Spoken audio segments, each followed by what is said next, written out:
Hey guys, making another video today. Today is October 23rd, 2025.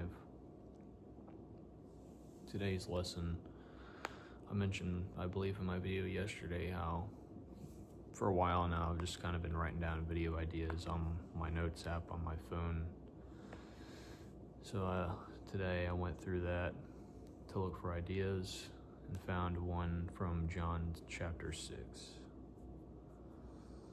There's a lot going on in John chapter 6. It's very long, it's a long chapter, but I'm going to actually be talking about one of the smaller parts of it.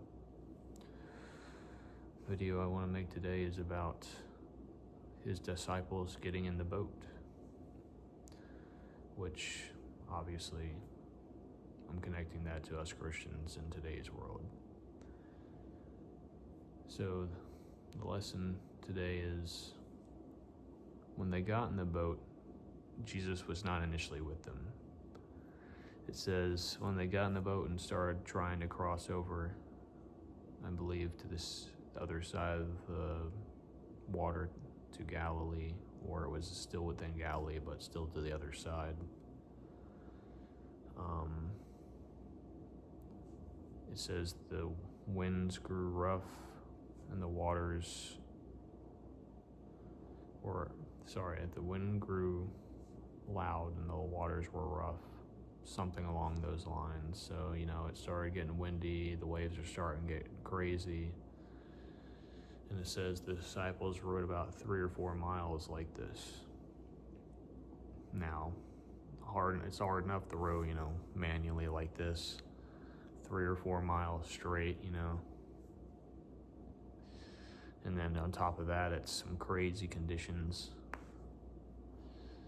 I've never myself been like on I've been on like a ship before, but not on a small boat like that where you're actually rowing and you're open to the elements. So imagine when the waves start getting crazy and the wind starts getting crazy, and you're having to row through, a couple miles in that. I'm sure it was a scary and not so great experience for them. And during this, it grew a little bit quieter, and they saw a figure approaching, and it was Jesus. And Jesus said, "Do not be afraid," for it was him, or I believe the words he says, "It is I." And once the disciples saw who he was, they let him on the boat. And the lesson comes from, it says, after Jesus got on the boat, they immediately got to where they were going. Ain't that life right there? I don't know, something about that just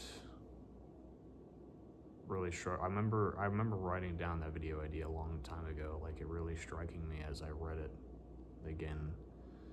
I didn't catch it like the first couple of times I'd read that chapter, but it definitely did that time I read it. And I remembered, this really is all of us. It's not just me, my personal story. Like, obviously, yes, this is me and the story as well, but this is all of us. Life is going to grow hard in multiple different ways. Just as the seas grew rough in multiple different ways as the disciples were rowing. Had to row 3 or 4 miles, not just a short distance. Obviously, the 3 or 4 miles is supposed to be, life itself. It might seem like a long and distant race, but truth is that when you let Jesus in, they change your life and change your ways. It feels like you immediately get to the peace you were seeking after. A lot of us really don't realize that's what we're chasing.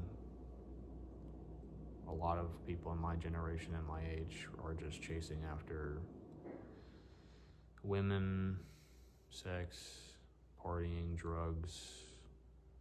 What's the next move? Where's the party at? Where's this? Where's that? Chasing after as many vices as they can. when deep down they don't even see it. What we're all chasing is just peace, something that makes us feel at ease and good.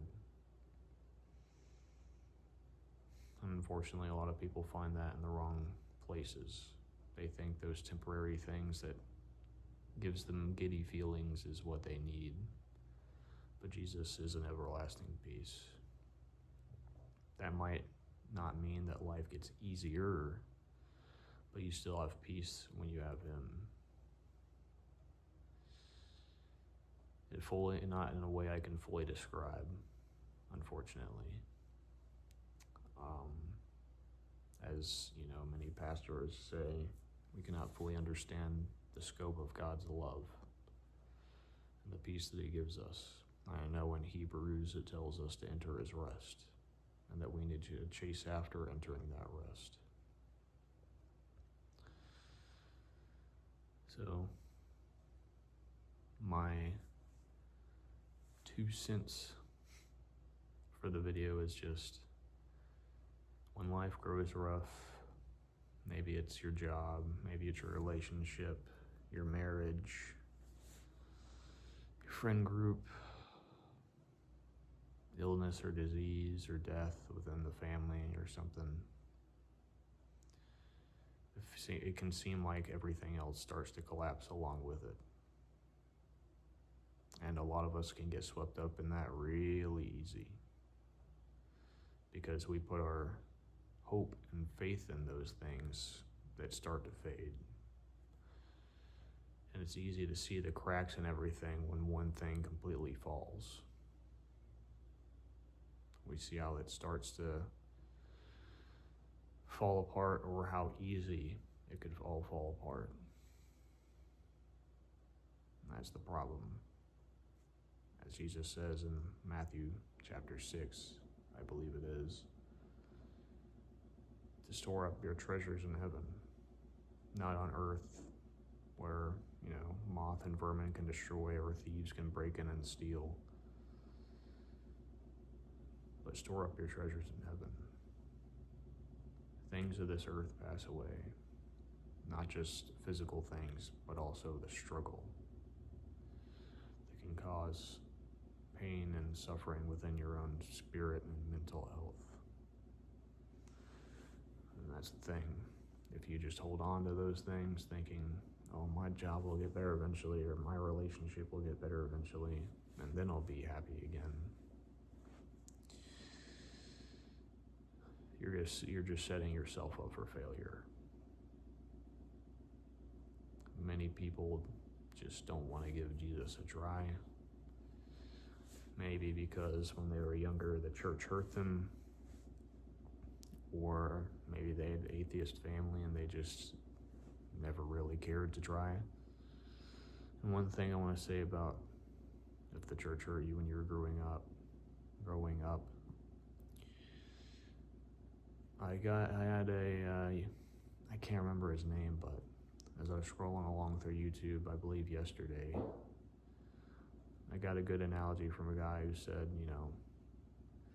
if someone in whatever setting had a piano and they started to play something like Beethoven, and they started to play poorly, and you yourself hearing it, maybe you love music and you get angry, you're like, what is this garbage you're playing, this and that, you're a terrible player. It's like, are you getting mad at the person, or are you getting mad at the composer Beethoven who made it in the first place? Who are you really getting mad at? Because when someone plays it poorly, you think that's the whole truth of it. It's the same thing with people in church. Unfortunately, there's going to be churches that don't exactly emulate what Jesus tried to show us 2,000 years ago. Truthfully, obviously, not a single one of us can 100% emulate him. But in a lot of instances, churches have done a pretty bad job at it. And they've been more concerned with correcting and rebuking than loving and teaching. So, just want to give a shout out to those who do not have God in their lives or never did, or maybe you gave up on him when you were younger. The Jesus you know probably, or think you might know, probably isn't the truth. He was probably presented in a way that was not right. Or, how do I want to say? Yeah, I'll just keep it like that, because, obviously people who don't like Christianity can, be mean to God and Jesus all they want, shouting, being angry at him. But that doesn't, give the truth of what God said or what's written in the Bible. Any of you who want to know the truth for yourself, don't just listen to what social media says or what your friends tell you.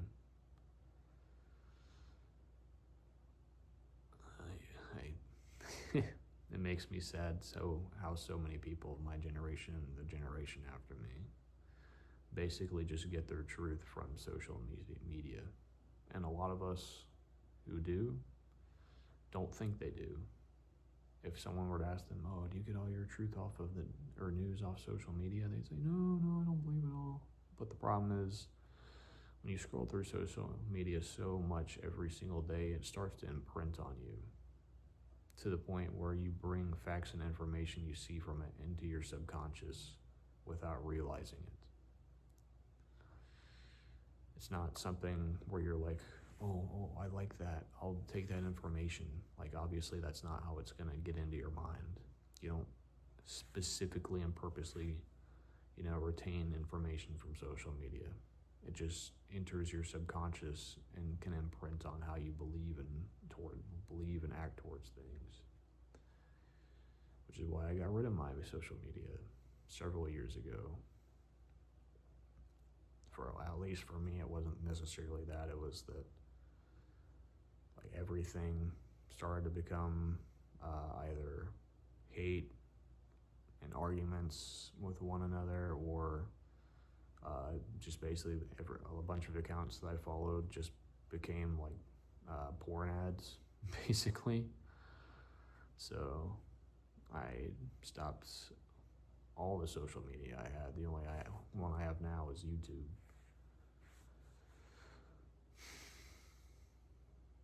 But yeah, back to where I was talking about in John chapter 6. To sum it all up, Jesus can get you to where you're trying to go. And where you're trying to go is to have peace.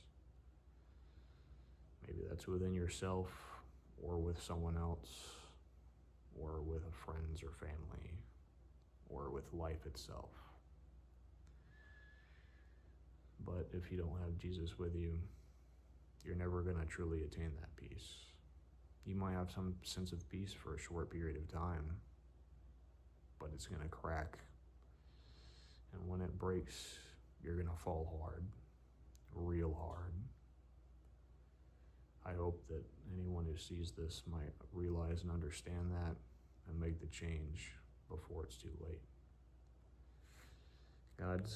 God says he's always there, ready to hold out his hand. As in the case of the Israelites, God says, all day long I've held my hand out to these obstinate people.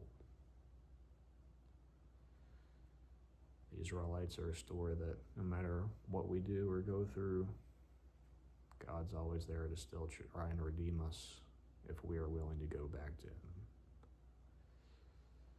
And with Jesus, we can get where we're going. Just remember that.